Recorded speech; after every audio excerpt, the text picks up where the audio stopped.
Cedar, আইলা, মোরা কিংবা রিমালের মতো ঘূর্ণিঝড় এখনও আতঙ্ক হয়ে জেগে আছে উপকূলবাসীর মনে। বছরের পর বছর কেটে গেলেও এসব দুর্যোগের ক্ষত শুকায়নি। ঘরবাড়ি, জীবিকা, আপনজন হারানো মানুষের চোখে এখনও সেসব স্মৃতি জীবন্ত। ক্ষত বয়ে বেড়াচ্ছেন বাসিন্দারা। প্রাকৃতিক প্রলয়ে লণ্ডভণ্ড করেছে সংশ্লিষ্ট এলাকার জনজীবন। এসবের ক্ষত না শুকাতেই আবারও শঙ্কার কালো মেঘ ভর করেছে উপকূলবাসীর ওপর। ঝড় বৃষ্টি প্রবণ মাস হিসেবে ধরা হয় মে জুনকে। এর আগেও আমফান ও মোখার মতো বিধ্বংসী ঘূর্ণিঝড়ও মে মাসেই হানা দিয়েছে।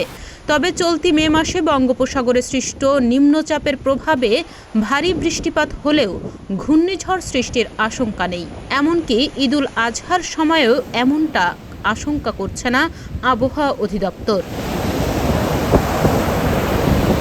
গত ২৬ মে ফেসবুকে ঘূর্ণিঝড় নিয়ে এমন বার্তা দিয়েছেন কানাডার সাসকাচুয়ান ইউনিভার্সিটির আবহাওয়া গবেষক মোস্তফা কামাল পলাশ। তিনি জানান, বঙ্গোপসাগরে ঘূর্ণিঝড় সৃষ্টির আশঙ্কা নাই বললেই চলে।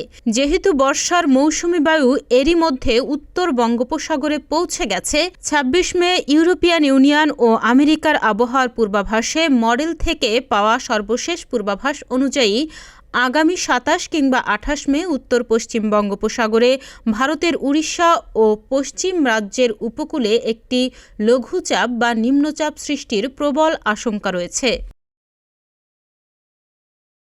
সম্ভাব্য লঘুচাপ বা নিম্নচাপের প্রভাবে বাংলাদেশের রংপুর, ময়মনসিংহ, সিলেট ও চট্টগ্রাম বিভাগের জেলাগুলোর এবং ভারতের পশ্চিমবঙ্গ, আসাম ও মেঘালয় রাজ্যে আগামী ২৯, ৩০ ও ৩১ মে এবং ১ জুন রেকর্ড পরিমাণে বৃষ্টি বলয়ের আশঙ্কা রয়েছে।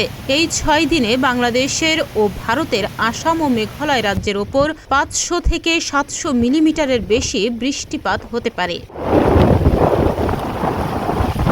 অতি ভারী বর্ষণ কোন বিভাগের ওপর হবে তা নির্ভর করছে লঘুচাপ বা নিম্নচাপটি ঠিক উপকূলের কোন স্থানের ওপর দিয়ে বাংলাদেশে প্রবেশ করবে ও ঠিক কত ধীরে স্থলভাগের ওপর দিয়ে অতিক্রম করবে। যদি খুলনা বিভাগের ওপর দিয়ে প্রবেশ করে তবে ভারী বৃষ্টির সম্ভাবনা বেশি রয়েছে রংপুর বিভাগ ও ময়মনসিংহ বিভাগে।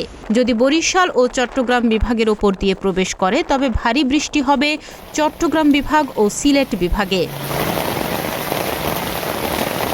তবে ইউরোপিয়ান ইউনিয়নের আবহাওয়া পূর্বাভাস মডেল থেকে পাওয়া পূর্বাভাসের তথ্য অনুযায়ী লঘুচাপ বা নিম্নচাপটি খুলনা বিভাগের ওপর দিয়ে স্থলভাগে প্রবেশ করে সরাসরি উত্তর পূর্ব অগ্রসর হওয়ার আশঙ্কা করা যাচ্ছে। এর ফলে বাংলাদেশের রংপুর ও রাজশাহী বিভাগ এবং ভারতের পশ্চিমবঙ্গ ও আসাম রাজ্যে অতি ভারী বৃষ্টির সম্ভাবনা রয়েছে। এই পূর্বাভাস অপরিবর্তিত থাকলে রংপুর বিভাগে বন্যার প্রবল আশঙ্কা রয়েছে। এদিকে গণমাধ্যমের তথ্য বলছে, গেল ৬ বছরে ঘূর্ণিঝড়ে প্রাণ হারিয়েছেন প্রায় ৭০ জন। তাই চলতি মাসে ঘূর্ণিঝড়ের শঙ্কা না থাকলেও সরকারের নীতিমালাকে কেবল কাগজে কলমে সীমাবদ্ধ না রেখে যথাযথ প্রয়োগ নিশ্চিত করতে পারলেই এমন পরিস্থিতি মোকাবেলা করা সম্ভব বলছেন সংশ্লিষ্টজন।